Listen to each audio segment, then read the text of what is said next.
Matius pasal yang pertama ayat yang ke-21 hingga pada ayat yang ke-23.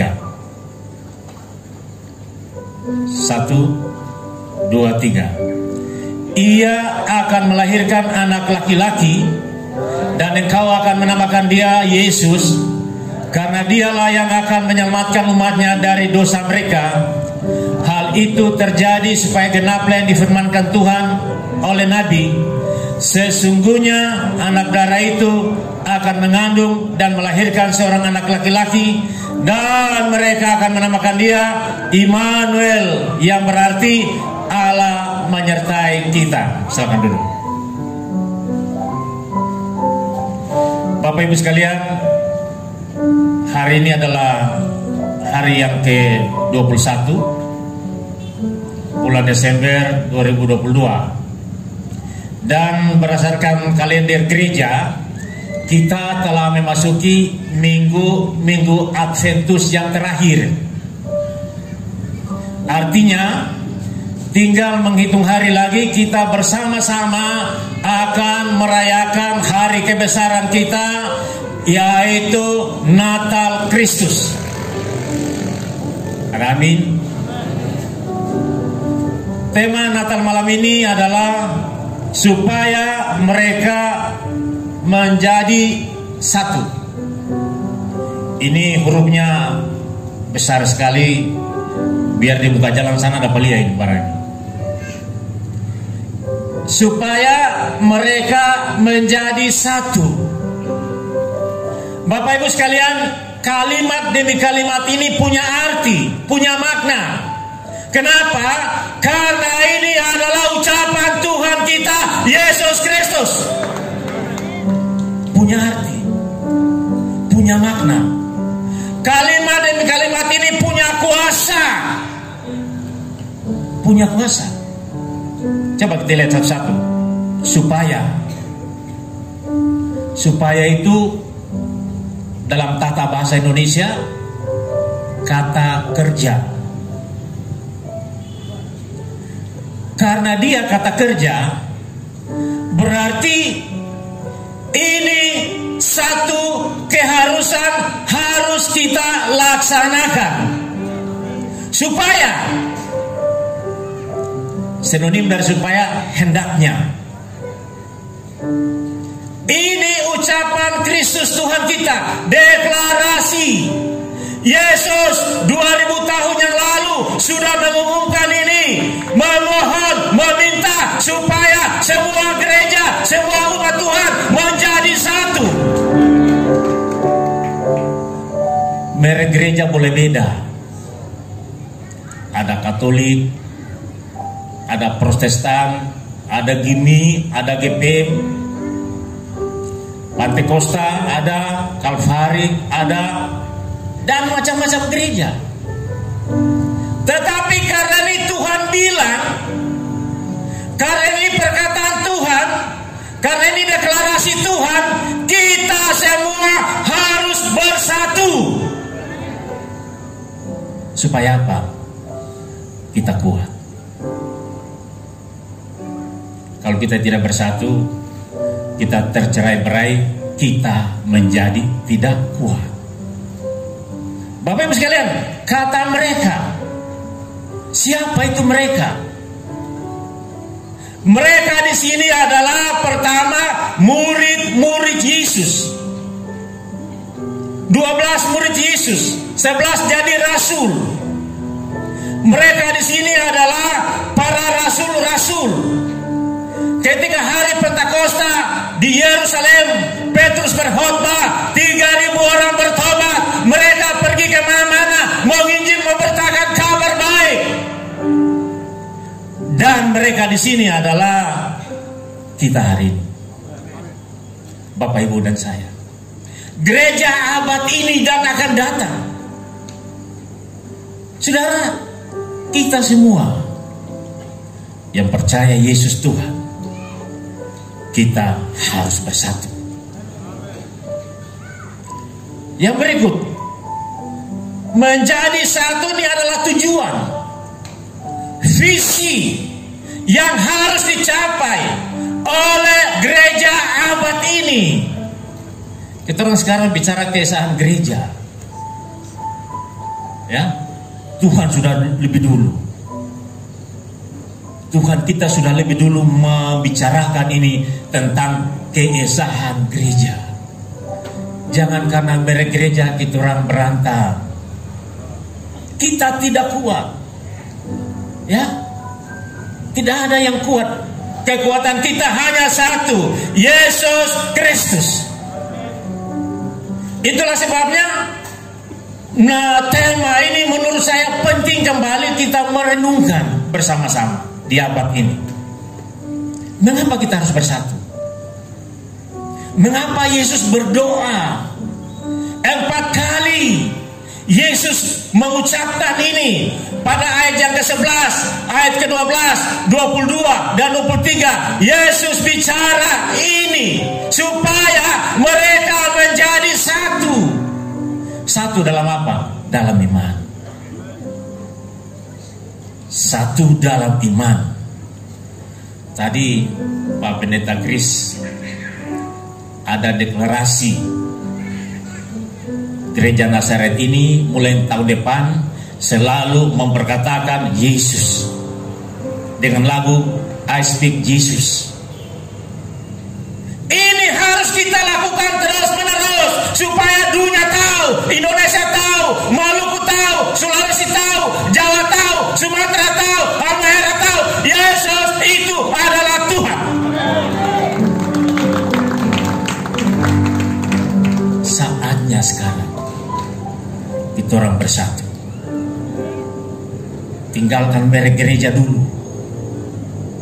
Hari Minggu boleh ke gereja masing-masing, tetapi bicara tentang iman, kita satu. Karena ini integritas kita, jati diri kita. Saya selalu bilang, sekali salib tetap salib, sekali iman dalam Kristus tetap Kristus. Dunia boleh bilang apa, kita hanya satu iman. Kenapa? Karena ini luar biasa. Allah kita Allah yang heran. Natal itu adalah bukti Dia mau mengasihi Bapak, Ibu dan Saudara dan saya. Saudara, pembacaan kita malam hari ini adalah kisah menjelang kelahiran Kristus. Ayat yang pertama yang dikatakan, Ia akan melahirkan anak laki-laki dan engkau akan menamai dia Yesus, karena dialah yang akan menyelamatkan apa? Umatnya dari apa? Dari dosa. Luar biasa. Saudara, yang pertama, Natal adalah peristiwa akbar menurut saya. Semoga juga menurut Bapak dan Ibu sekalian. Natal adalah peristiwa akbar di mana Allah menyatakan kuasanya menyertai umat pilihannya. Yesaya 7 ayat 14, firman Tuhan berkata demikian. Sebab itu Tuhan sendirilah yang akan memberikan kepadamu suatu pertanda. Sesungguhnya seorang anak perempuan muda mengandung dan akan melahirkan seorang anak laki-laki, dan Ia akan menamakan dia Immanuel. Artinya Allah menyertai. Saudara, kalau kita lihat tema ini, Yohanes 17 ayat 11, sebelum Yesus mendeklarasikan bahwa kita bersatu, Dia berdoa bilang begini, Ya Bapa yang kudus, peliharalah mereka. Peliharalah mereka. Inilah yang dimaksud dengan Allah Immanuel, Allah yang menyertai. Ketika Dia menyertai, Dia memperhatikan. Ketika Dia memperhatikan, Dia melindungi. Ketika Dia melindungi, Dia memelihara. Ketika memelihara, Dia memberkati. Amin. Berikan kemuliaan bagi nama Yesus yang keras. Jadi kalau Dia sudah mendeklarasikan bahwa Dia menyertai, Dia memelihara, Dia memperhatikan, Dia melindungi, Dia memberkati. Tidak ada yang bisa membatalkan itu. Tidak ada yang bisa membatalkan firman Tuhan ini, siapapun dia. Karena firman Tuhan itu ya dan amin. Yang percaya diberkati dalam nama Yesus. Yang percaya. Kalau tidak percaya sudah, selamat tinggal. Yang percaya, yang percaya diberkati. Saudara, kalau kita orang baca Alkitab Perjanjian Baru, begitu banyak mujizat dilakukan oleh Tuhan Yesus. Orang mati dibangkitkan, orang lumpuh berjalan, orang tuli mendengar, sakit pendarahan sembuh, semuanya disembuhkan. Dan Yesus selalu katakan, pulanglah, pergilah, imanmu telah menyelamatkan engkau. Makanya deklarasi supaya semua menjadi satu, itu bicara satu di dalam iman. Kalau kita bersatu, semua pasti bisa terselesaikan. Bahasa Latinnya adalah ut omnes unum sim. Dan ini dipakai oleh pergerakan mahasiswa sejak Indonesia merdeka. Di mana-mana itu dipakai. Semua mahasiswa Kristen bersatu karena panggilan ini. Sekarang tahun ini Gereja Kalvari Pentakosta Misi kembali mendengungkan ini supaya kita orang bersatu. Jangan karena bergereja bakalai. Hati-hati Bapak dan Ibu sekalian, roh perpecahan sekarang lagi merajalela di mana-mana. Hati-hati, jaga itu. Jaga hati kita, jaga panggilan kita, jaga iman kita, supaya kita tetap kuat. Saudara, Yesaya 7 ayat 14 ini 740 tahun sebelum Masehi, atau 740 tahun sebelum Yesus lahir, Nabi Yesaya sudah menubuatkan ini, menyampaikan ini kepada orang-orang Israel di pembuangan, bahwa Tuhan sendirilah yang akan memberikan kepadamu suatu pertanda. Sesungguhnya seorang anak perempuan muda mengandung dan melahirkan seorang anak laki, dan ia akan menamakan dia siapa? Immanuel, artinya Allah menyertai. Amin. Tuhan menyertai kita di malam hari ini. Ini ada isu dunia 2003 akan gelap katanya, krisis. Dan sudah ada negara-negara yang mengalami krisis itu. Harga euro semakin meningkat, bahan bakar minyak di Eropa sana 1 liter sudah 100.000 lebih harganya. Presiden Jokowi, Menteri Keuangan sudah mewanti-wanti Indonesia akan menghadapi tantangan itu. Dan kalau baca internet, sudah ada 25 negara yang antri di International Monetary Fund, IMF, Bank Dunia, untuk apa? Minta pinjaman. Artinya ini serius. Ini bukan hanya pendapat para pengamat, tapi ini gejala dunia saat ini. Tapi saya mau bilang malam hari ini Bapak Ibu sekalian, Allah kita Allah Immanuel, Allah yang selalu menyertai, memelihara, melindungi, menjaga, memberkati. Krisis boleh terjadi, tetapi dalam Tuhan kita tidak akan mengalami krisis. Itu janji Tuhan, itu deklarasi pernyataan Tuhan yang telah disampaikan 2000 tahun sekian yang lalu melalui doa. Ya Bapa yang kudus, peliharalah mereka. Tuhan sudah berdoa. Ini jaminan, ini garansi kita akan terpelihara dalam suasana apapun juga. Dunia boleh berubah, tapi kalau kita dalam Kristus diberkati. Amin.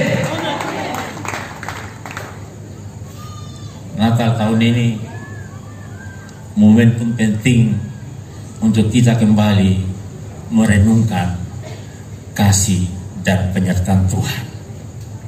Karena Natal itu adalah sesungguhnya Allah menyatakan kuasanya. Allah mau bertemu dengan Bapa dan Ibu dan saya sekalian. Makanya perayaan Natal kita harus rayakan dengan sukacita, dengan kemeriahan, karena Tuhan itu Dia sendiri yang datang. Saudara, malaikat Gabriel bilang kepada Yusuf, ketika Yusuf mempertimbangkan untuk meninggalkan Maria, Tuhan bicara, ia akan melahirkan anak laki-laki dan engkau akan menamakan dia siapa? Yesus, karena dialah yang akan menyelamatkan umatnya dari dosa. Yang kedua, Natal adalah bukti nyata Allah melakukan restorasi. Apa itu restorasi? Restorasi itu perbaikan, pemulihan.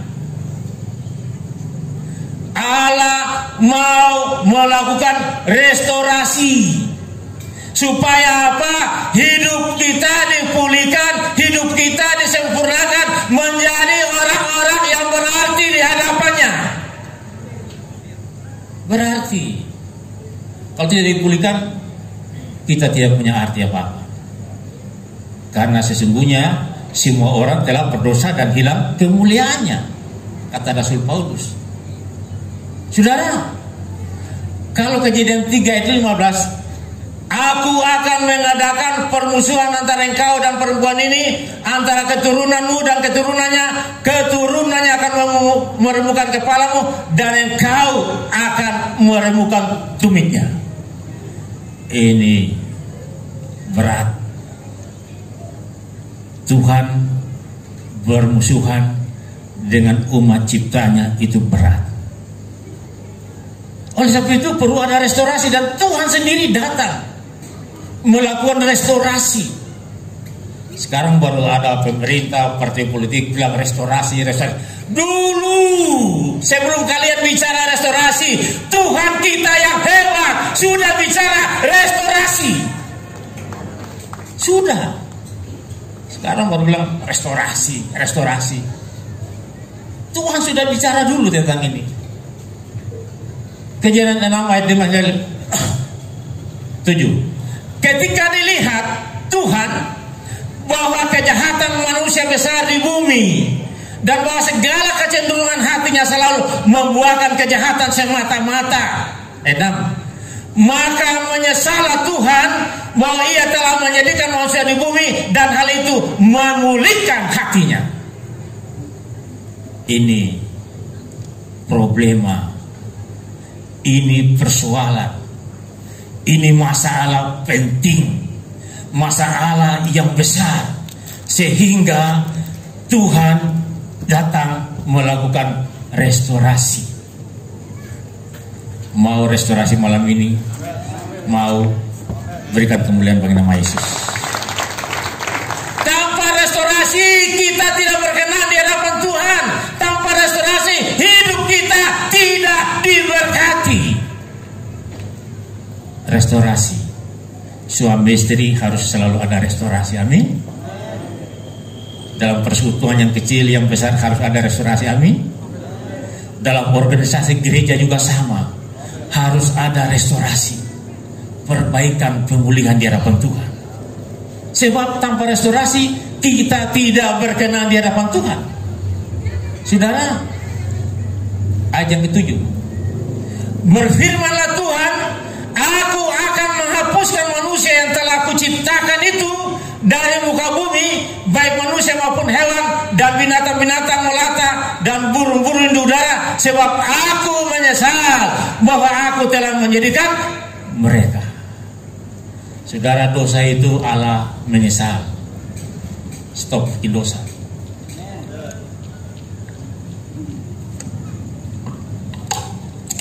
Stop bikin dosa. Sebab kalau kita melakukan dosa terus-menerus, hubungan kita dengan Tuhan putus. Allah tidak lagi berkenan dengan kita. Maka hiduplah terus-menerus di hadapan Tuhan dengan menjaga kekudusan. Natal itu adalah restorasi.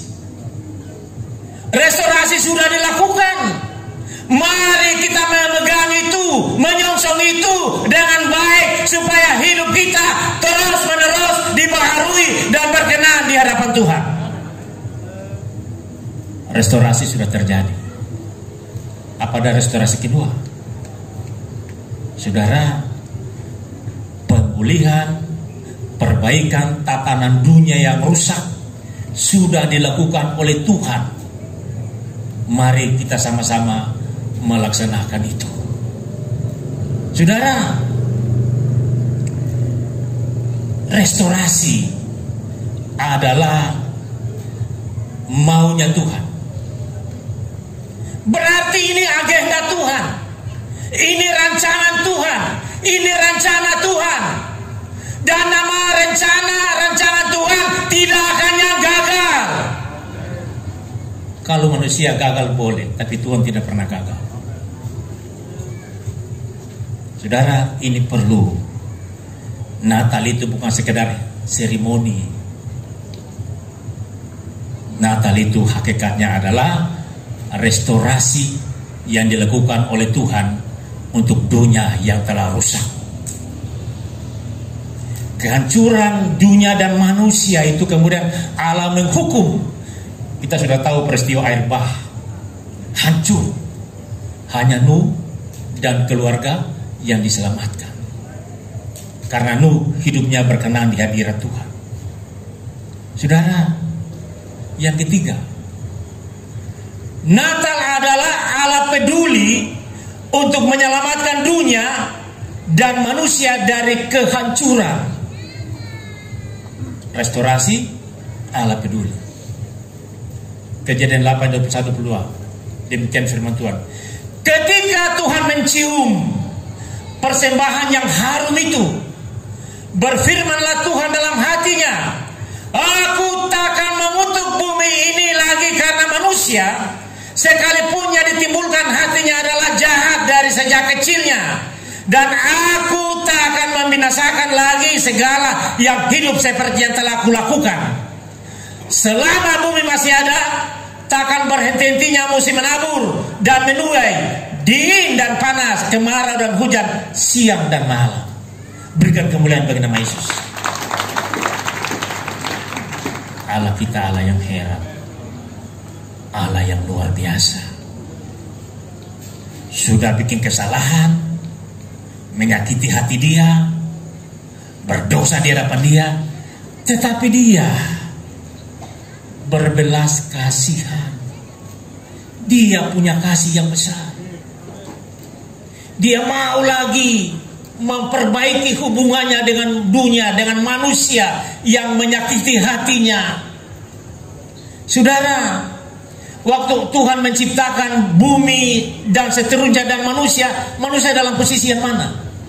Manusia ditempatkan dalam posisi yang tertinggi, menjadi mitra dengannya, menjadi utusan di bumi.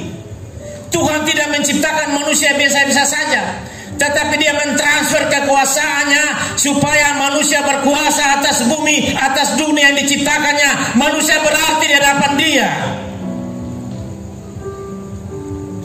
Saudara, manusia memiliki posisi yang penting. Dia mentransfer kekuasaannya. Alkitab mencatat supaya apa? Supaya mereka berkuasa atas dunia yang diciptakannya, berkuasa atas laut, daratan, burung-burung, ikan-ikan di udara, di laut dan sebagainya. Berkuasa. Manusia sebagai mitra yang sejajar. Mitra itu teman, partner. Yang namanya mitra itu tidak boleh saling merugikan, saling menguntungkan. Kalau yang orang hukum, belajar hukum dagang pasti tahu. Mitra kerja,